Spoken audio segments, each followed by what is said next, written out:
Well, usually when I preach at a new church, I start by telling about Zimbabwe and Hippo Valley Christian Mission, but I probably don't need to tell them much about Hippo Valley Christian Mission. In the Old Testament, there's a familiar story. You all know it.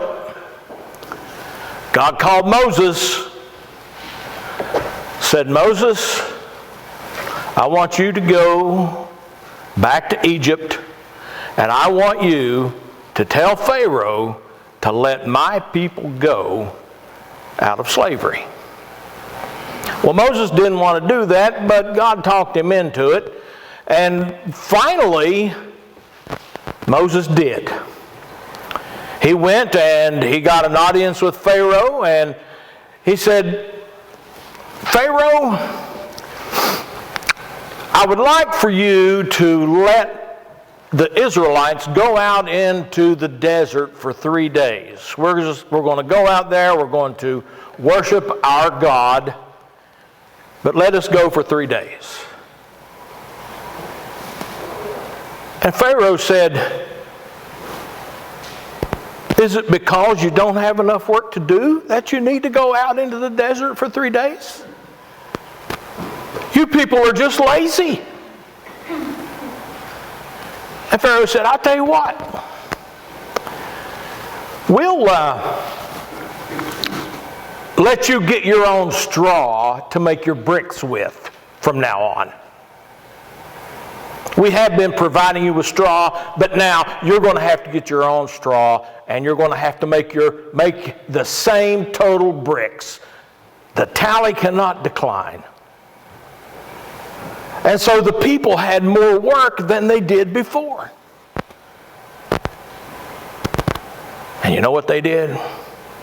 They complained to Moses. But the people were beaten by their slave drivers to keep the tally of bricks up. And so Moses went to God and asked what to do about it. And God said, well, I'll tell you, I'm going to send plague. And you know the story. God sent 10 plagues on the Egyptians. I think I can name them. The Nile River turned into blood. They had a plague of frogs. They had a plague of gnats. They had a plague of flies. They had a plague where the cows died. They had a plague of boils. They had a plague of hail. And then locusts. And then darkness. A darkness that they could feel for 3 days. And then finally the death of the firstborn. And after that, Pharaoh said, all right, go. Go. And they went, and the people, they showered gifts on them when they left. They were glad to see them go after all that they had been through, those 10 plagues. And I have, in my mind, often thought about these slaves leaving, going out into the desert, dressed all in new clothes, wearing earrings and necklaces and having all this jewelry on.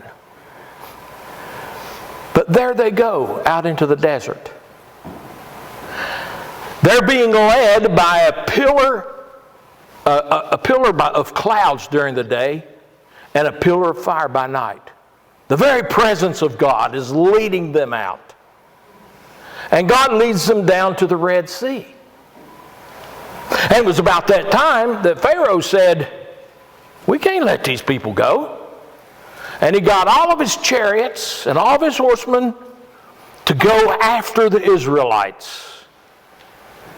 Well, the Israelites looked up and they could hear the thunder of horses' hooves, and they could see the dust rising in the west coming for them. Pharaoh had caught them. And you know what they did? They complained.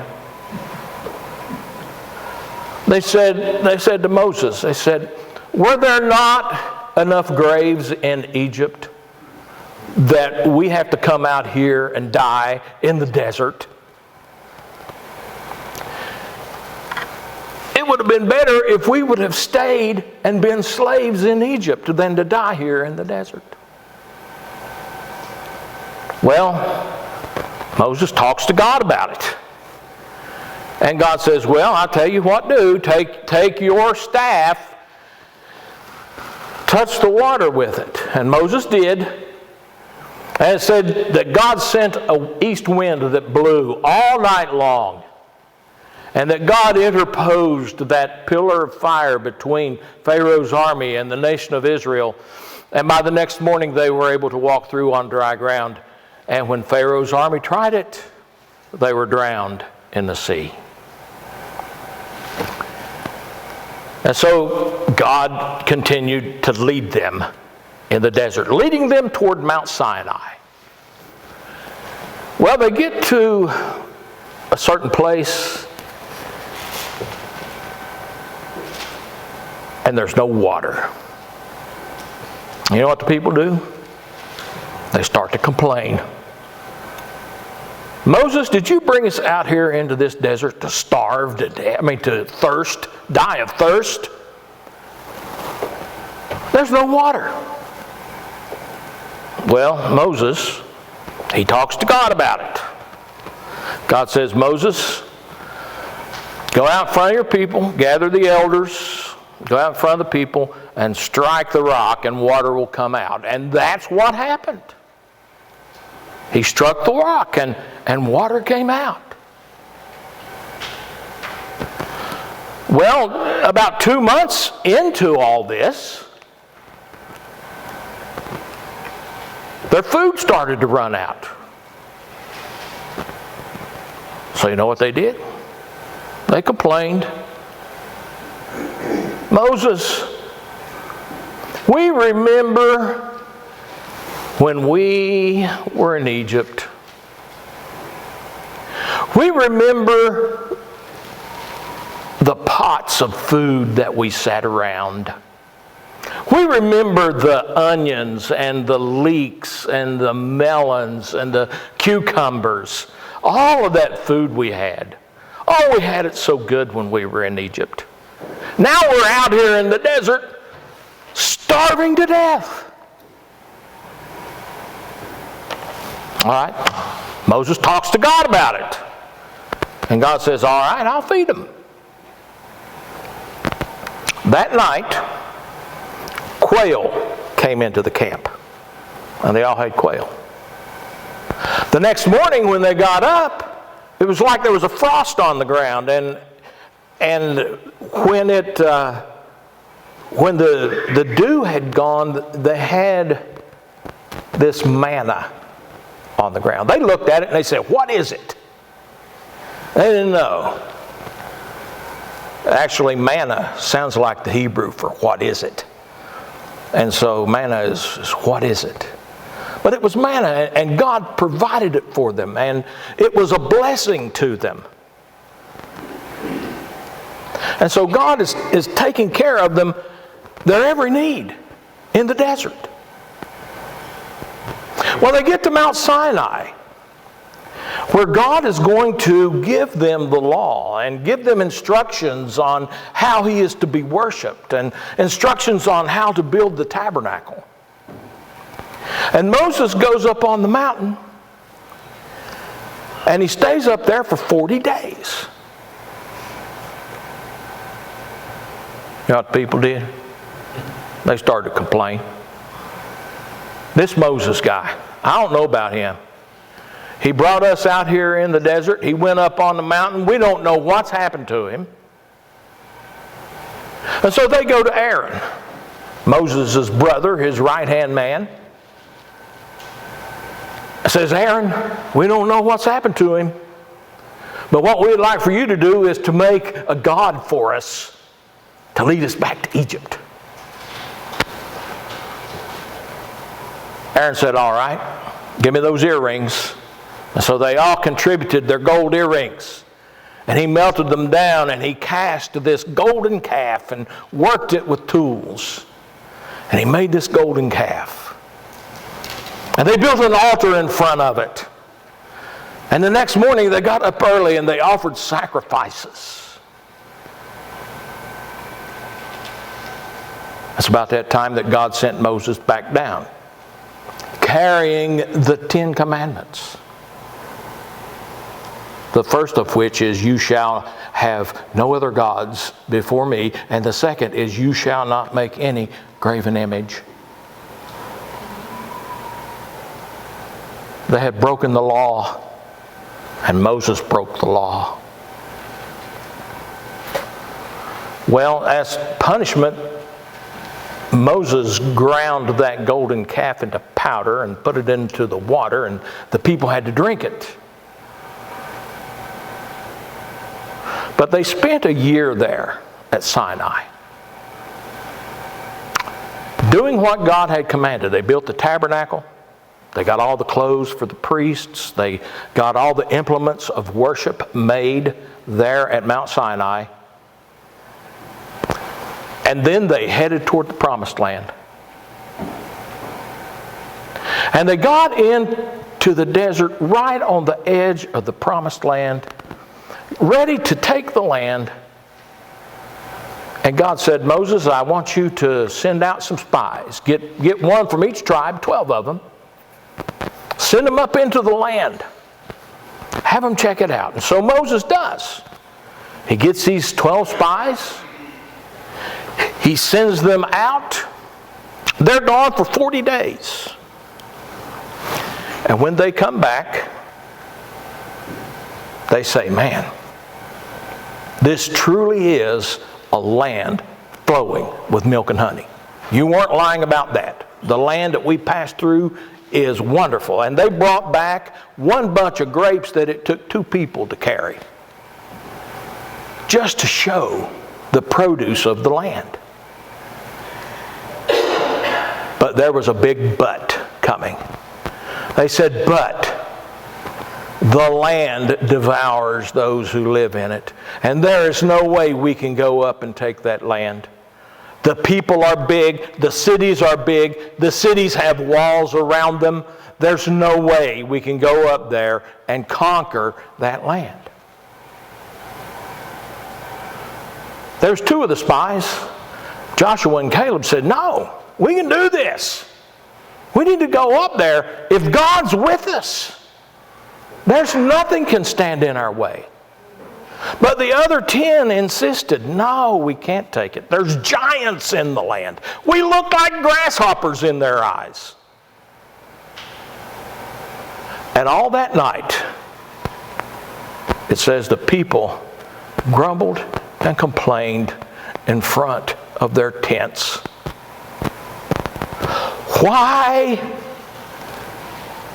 did you bring us out here into the desert to fall at the hands of our enemies and die by the sword, and our wives and children taken as slaves?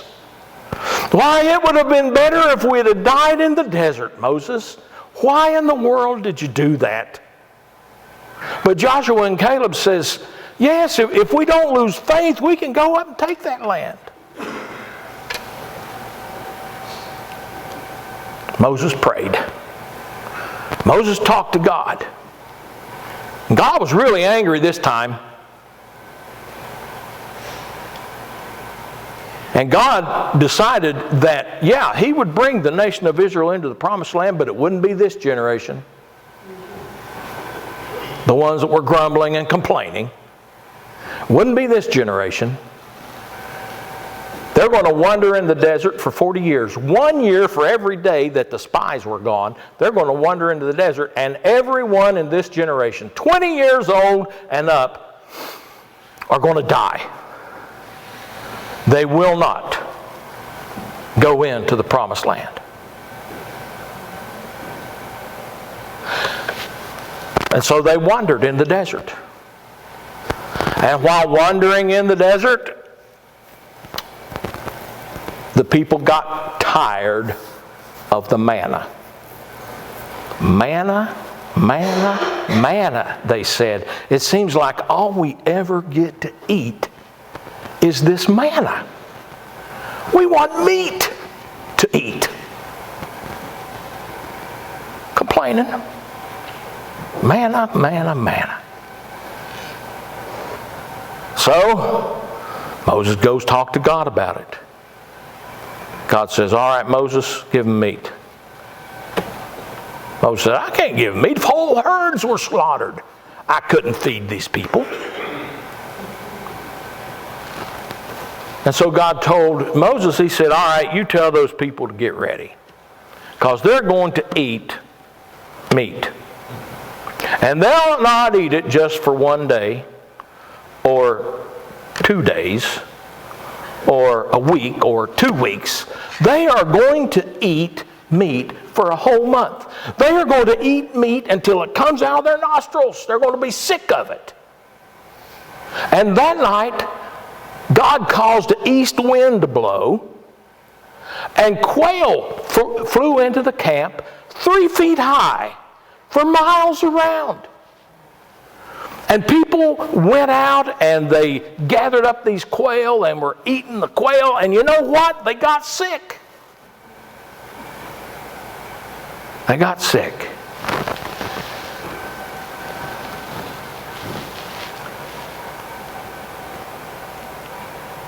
Have you noticed how much God's children, the Israelites, complained? There's a few things that I want us to see about complaining. Number one, I want us to see that complaining is contagious. You know, you had those spies come in and they was given a bad report about the land, and it just caught fire, and it was easy. Everybody likes to hear bad news, and everybody likes to spread bad news, and that's what they did. And it caused them to grumble and complain. And you've probably seen that if you've been in any organization, the church or at your work. Someone starts complaining, it spreads and it grows. But I also want us to see here that complaining makes it hard on the leadership. Because they were complaining about God, but they weren't complaining to God. They were complaining to Moses. Moses, you fix it. We listen to you, you fix it. God never promised, ever promised, that the Christian life would be a bed of roses, a flower-strewn pathway. As a matter of fact, He promised that there, in this world, there will be trouble.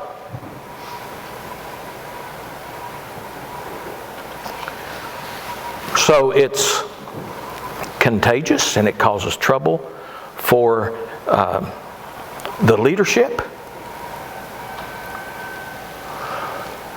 But I also want us to see that grumbling and complaining is a sin.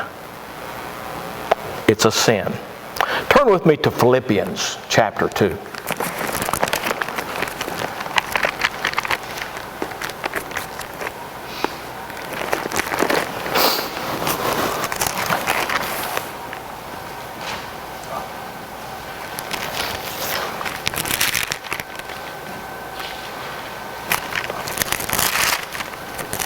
First, 2 Corinthians, I'll get there. But Philippians chapter 2.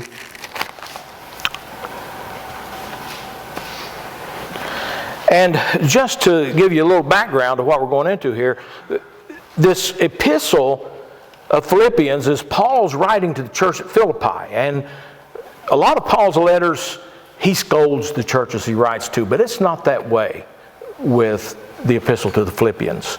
It's a church that has helped Paul out. It's the first church that he started in Europe, the church at Philippi. And he's writing to them, and Paul himself's in prison. He's in prison. We believe this was during his Roman imprisonment, his first one.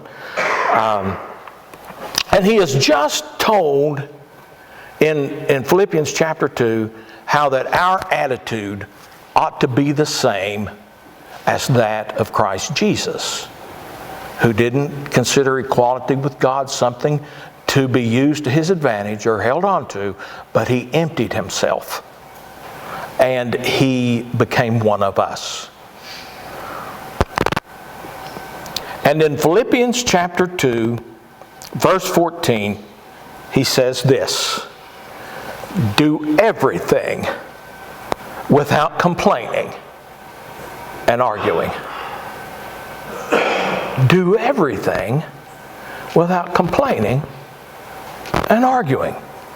Why should we do everything without complaining and arguing? Well, the next verse says, so that you may become blameless and pure children of God, without fault in a crooked and depraved generation, in which you shine like stars in the universe, as you hold out the word of life, in order that I may boast on the day of Christ that I did not run or labor for nothing. Do everything without arguing or complaining. Is that what it says? Without complaining or arguing. Do everything without complaining or arguing.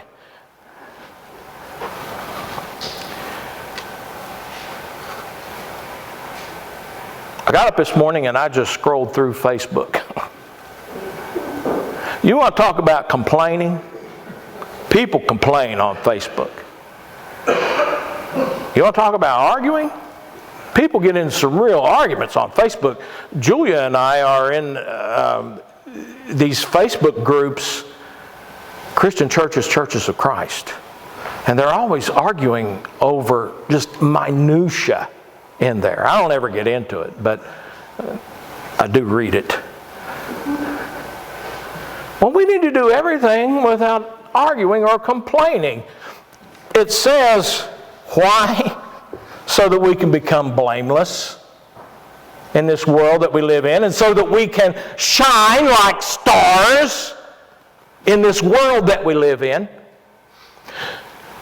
What Paul is saying here is to imagine a night sky. No moon, no clouds, just stars. I don't know if you've ever been where there was no artificial light, no moon, no clouds, but man, our sky is full of brilliant stars. He's saying that we're like the stars, and that we stand out amongst this corrupt generation that we live in. The corrupt generation is the black, and we're the stars that shine. But we're not going to be shining if we're grumbling and complaining. Grumbling and complaining never solved any problem. I had an elder one time in a church that I preached at who felt that it was his gift. I mean, he told me, he said, one of my gifts is to see what is wrong and to tell you about it.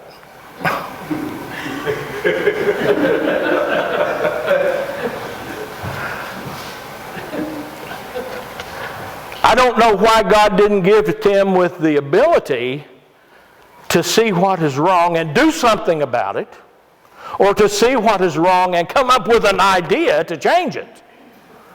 But his gift was to find out what's wrong and tell me about it. He would have been one of the 10 unfaithful spies, I believe.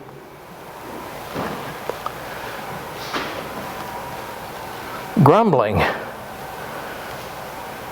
we can't shine like stars. And it never solves any problem. Now, I think we need to see the problems, and I think we need to address the problems, and I think we need to move forward. But grumbling and complaining, arguing, never solved anything. Paul says here, he tells these Philippians, you're my jewels. One of these days, when I have to stand before the Lord and I am judged, I'm going to be able to point to you and say that I didn't run my race in vain. But you can't be that if you're going to be arguing and complaining. Have you all ever heard of Brother Anthony? Brother Anthony was a monk and went to live in the monastery. And it was a monastery where you had to practice silence. You weren't allowed to talk. And when he went into the monastery, they told him, they said, we practice silence, but once every 10 years, you can talk, but only 2 words. So once every 10 years, you're allowed to say 2 words. Well, Brother Anthony was there for a year, or 2 years, and he's finally there 3 years in silence. And the abbot of the monastery called him in and said, well, Brother Anthony, you've been here 10 years, and you can say 2 words. What do you have to say? He said, food bad. Well, food got a little better. Got a little better. And so another 10 years went by. Abbot called him in and said, Brother Anthony, it's been another 10 years. You've been here 20 years now. And you've got 2 more words. What would you like to say? He said, bed hard. So they got him a softer bed. Well, another 10 years went by. 30 years he had been here at this convent, I guess. Monastery, yeah. And the abbot called him in again. Said, Brother Anthony, it's now been another 10 years. You can say 2 more words. What do you have to say? And Brother Anthony said, I quit. And the abbot said, you know what, I'm not a bit surprised. You've been here 30 years and all you've done is complain.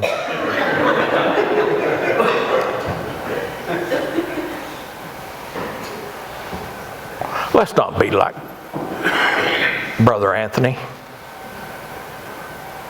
Let's be like Joshua. Let's be like Caleb. Sure, we can go take it.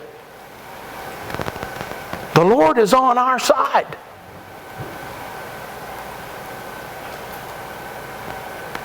Brothers and sisters, just as much as the nation of Israel had before them a job to do to take the promised land, we have a job to do. Our job is to take Jesus Christ to the whole world. Starting right here and taking him to the whole world. And we are not going to get anywhere if we let other things distract us. Little things that we may argue over, or things that we may complain about. We have to keep our eye on the prize. Because remember, just as God was with those people in the desert and was going to give the promised land to them, God is with us. Jesus says, go and make disciples of all nations, baptizing them in the name of the Father and the Son and the Holy Spirit, teaching them to obey everything I have commanded you.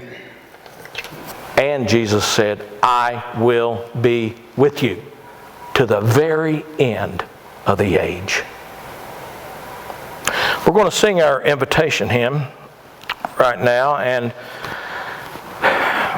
whatever your need is, accept Christ, maybe recommit your life. Maybe you just need the family to pray for you. Whatever your need, I ask you to come as we sing.